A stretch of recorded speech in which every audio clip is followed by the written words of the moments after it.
민주당과 이 내용 좀 관련 지어서 좀 보겠는데요. 뭐 보도도 있습니다. 보시죠. 기사 있습니다. 이재명 코앞까지 들이닥친 검찰 칼날에 촛불 그리고 장외투쟁 뭐 이런 얘기가 지금 민주당 내에서 나오고 있다 그러네요. 그렇다면 이거는 여론에 호소하는 방법을 택하는 거 아니냐 이거죠.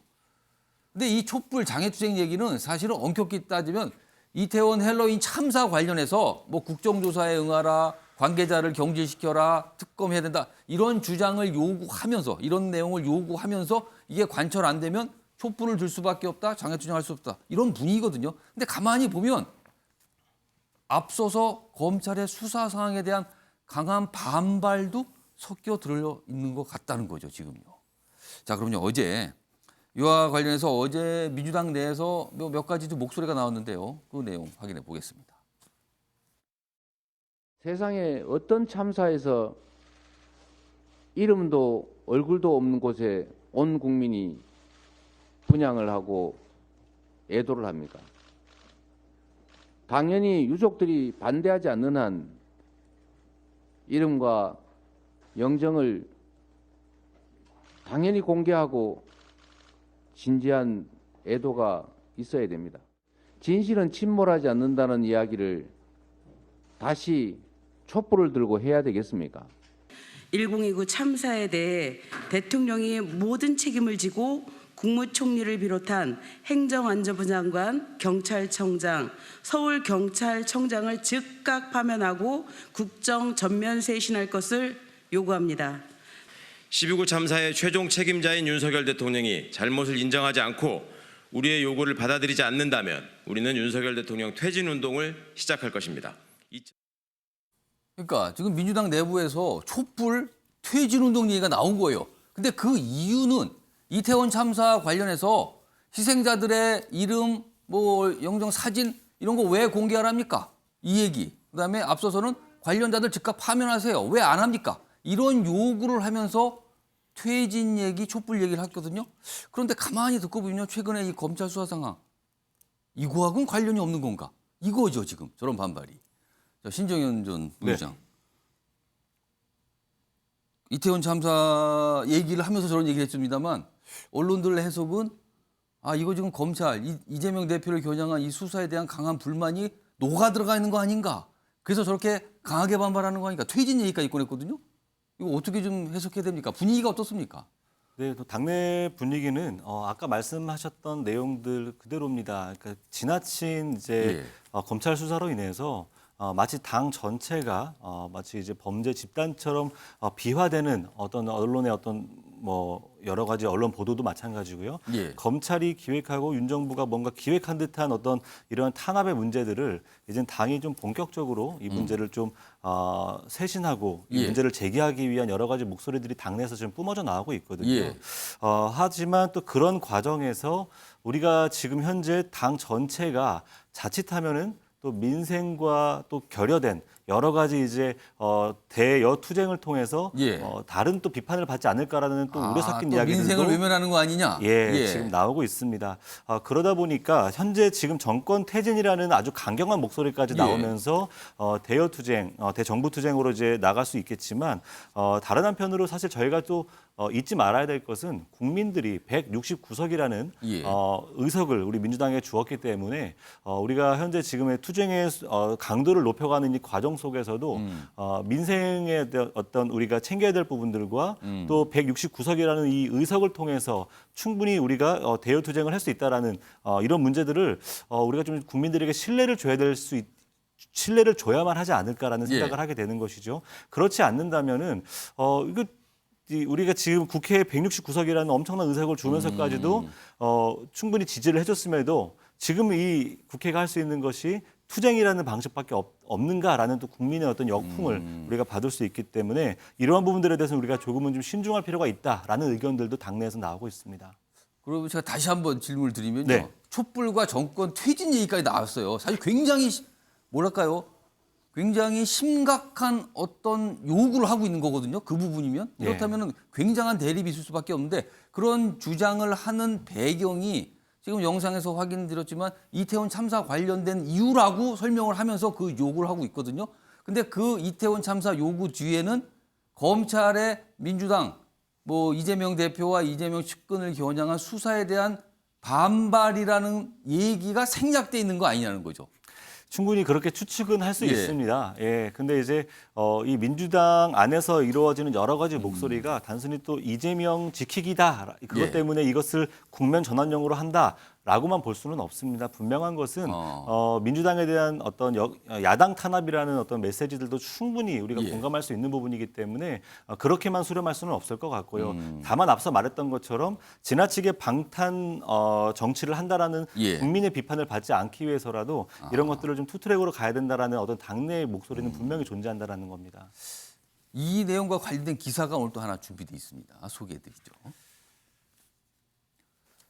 야당, 그러니까 지금 이 검찰 수사가 이 뭐 윤석열 대통령 그리고 윤석열 정부의 국면 전환용 정치 쇼다. 그러니까 국면 전환이면 최근 이태원 참사 관련해서 정부가 조금 힘든 상황이잖아요. 그러니까 국면 전환 정치 쇼다 이렇게 비판을 하면서도 이재명 대표와는 분리 대응하는 거 이걸 고심하고 있다. 그러니까 지금 당이 갑자기 뭐가 이렇게 휘말려 들어간다. 뭐 이런 시각도 있거든요. 좀 더 보면요. 정진상, 김용에 대한 과잉 방어를 할 땐 방탄 프레임이군요. 이런 역풍이 불 수도 있다. 이게 부담감이다. 그리고 이제 이재명 대표는 이 사안과 관해서는 침묵했다. 여당은 뭐 공세했다. 이런 내용입니다. 이 얘기해 보죠. 이종우 평론가. 네. 이겁니다. 과잉 방어 땐 방탄 프레임 역풍 불 수도 있다. 이런 거 약간 좀 느껴지십니까? 이런 분위기도 있을 수 있다는 거? 맞죠. 네, 뭐 저 같은 경우 어제 이제 그 검찰이 민주당 당사를 이제 압수수색했을 때 예. 어제 보여준 것 같은 차분한 대응들이 필요하다고 생각합니다. 어제는 사실은 그 뭐 셔터 내리고 해서 들어가진 못했죠. 네, 어제는 지난번에 당사는요. 오히려 뭐 김용 부원장 예.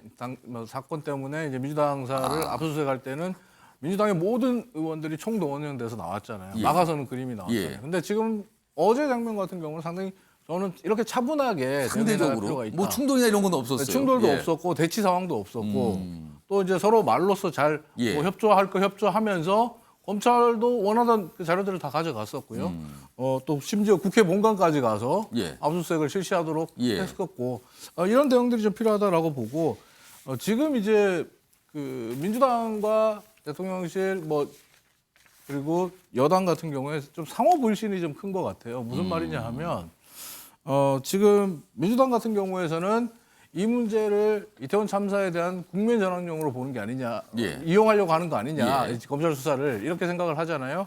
그렇다면 사실 어떻게 보면 대통령실이나 여권 안에서 이렇게 기획하고 이렇게 실행하는 사람이 있다는 건데 예. 그런 사람이 존재한다면 정말 슬픈 일일 수밖에 없습니다. 국정 운영에 하등 도움이 안 되거든요. 그러니까 이런 수사나 이런 거를 정체적으로 다 내다 보면서 기획해서 끌고 가고 있는 누군가가 있는 거 아니냐. 아니면 그런 흐름으로 가는 거 아니냐. 이런 시각이 있는데 그게 가능하겠는가 이렇게 보시는 겁니다. 그건 너무 슬픈 일이에요. 아, 너무 슬픈 슬픈 일이다, 일이고 그렇다면. 만약에 이제 그렇다면 실제로 이런 의심이 들 수밖에 없는 또 이유 중에 하나가 뭐냐면 예. 지금 대통령 같은 경우에 후보 시절에 지금 현 야당의 대표인 170여 석 가까운 의석을 갖고 있는 국회 뭐 거대 의석을 갖고 예. 있는 실제하는 야당의 대표를 가짜는 범죄자 취급을 했었거든요. 그런 발언을 했었죠, 후보 시절에. 예. 그리고 지금 보면 대통령 같은 경우에 본인은 뭐 부인하고 있지만은 예. 야당을 향해서 EXX라고 말했다고 김은혜 대변인이 말을 했잖아요. 홍보수석이 말을 했잖아요. 예. 그리고 수석들은 국회에서 메모를 남겨서 웃기고 있네. 예. 정의당의 이정미 대표 말처럼 대통령실이 야당을 바라보는 시각이 웃기는 이 XX들이면 이거는 협치가 불가능하죠.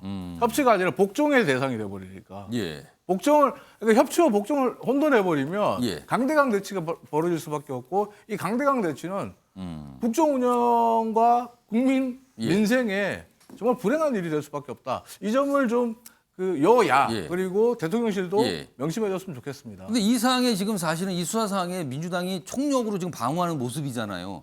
근데 이게 굉장히 부담스럽지 않을까 이거냐죠. 민주당이. 실제로 총력으로 지금 방어하는 모습이라고 저는 생각을 하지 않아요. 그러니까 총력이 아니다. 총력을 다하는 것이 오히려 부담스럽다고 민주당 내에서도 지금 인식하고 있는 모습이라고 봅니다. 그게 아니라면 이렇게 달라진 모습을 보여줄 수 없을 거고 그리고 분명한 것은 지금 민주당도 마찬가지 생각을 하고 있습니다. 김용, 정진상 이 두 예. 사람이 죄가 있다면 뇌물을 예. 받았다면 처벌 받아야죠. 근데 이것을 정치적인 이유를 가지고 예. 사법의 정치화. 그러니까 이 정당한 법 집행을 하는 것에 대해서는 동의할 수 있으나 예. 이것을 상대를 해할 목적으로 칼로 휘두르는 것은 못 받아들이겠다라는 것이 민주당의 입장인 거죠. 자, 이번엔 국민의힘 소속이신 김세섭 위원장께. 그러니까 민주당 내 시각은 지금 이 수사가 뭔가 기획된 거다. 정치적인 목적을 갖고 있다. 국면 전환용이다. 지금 이렇게 얘기가 나오고 있거든요. 이거 어떻게 좀 판단하세요? 이 검찰의 수사 내지는 압수수색에 대해서 예. 국면 전환용이다라는 말을 민주당이 직접 꺼냈습니다. 그렇다 그러면 지금 검찰의 압수수색을 철저하게 정치적이라고 보는 것이고 예. 그럼 민주당 입장에서는 정치적으로 대응하겠다 이렇게밖에 나올 수가 없는 거죠. 근데 이 사실 이제 이재명 리스크라고 하는 것이 이제 점점 현실화가 되고 있고 예. 민주당이 여기 깊숙이 빨려 들어가고 있다는 생각이 요새는 감출 수가 없는 것이 아니 이번 그 정진상 실장 사무실에 대한 압수수색뿐만이 아니라 예. 우리가 조금만 거슬러 올라와도 민주당이 지금 이 이재명 대표 때문에 얼마나 고생을 하고 있는지를 금방 알 수 있습니다.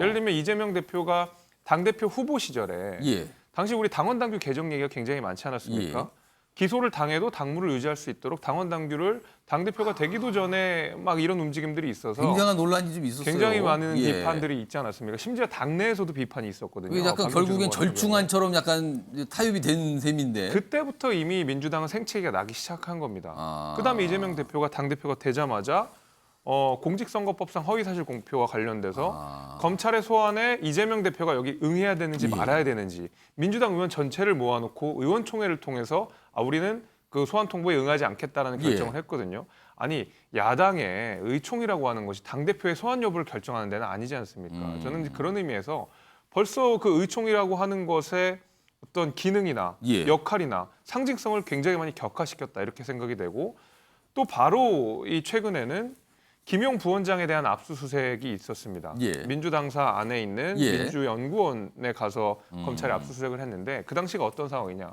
국감 시즌이었거든요. 그렇죠. 한창이었죠. 국감. 민주당 의원들은 윤석열 정부가 처음으로 정부가 바뀐 이후에 맞이하는 국감장에서 예. 이재명 대표와 관련된 수사가 있으니까 전부 의회를 박차고 나와서 민주당사 앞에서 수십 명이 다 같이 결계를 치고 있었거든요. 야당이 지금 이재명 대표 하나를 지키자고 이렇게 국회 기능들을 충실히 수행하지 못하고 있는 이 모습 자체가 예. 사실은 이 이재명 대표에 대한 사법 리스크에 대한 피해자가 가장 큰 피해자는 결국 민주당이 될 수밖에 없다라는 생각이 저는 많이 들고 있습니다. 그러니까 정치권에서 이제 주목을 하는 거는 이런 상황에서 민주당이 장애로도 나갈 것인가. 뭐 이런 상황에서 과거에 뭐 경험들이 있잖아요. 장애에서 장애 투쟁 뭐 이런 걸 외치면서 나가는 모습인데 이번에도 그런 것이 있을 것인가. 뭐 요 점에 또 좀 주목을 하는 시각도 있습니다.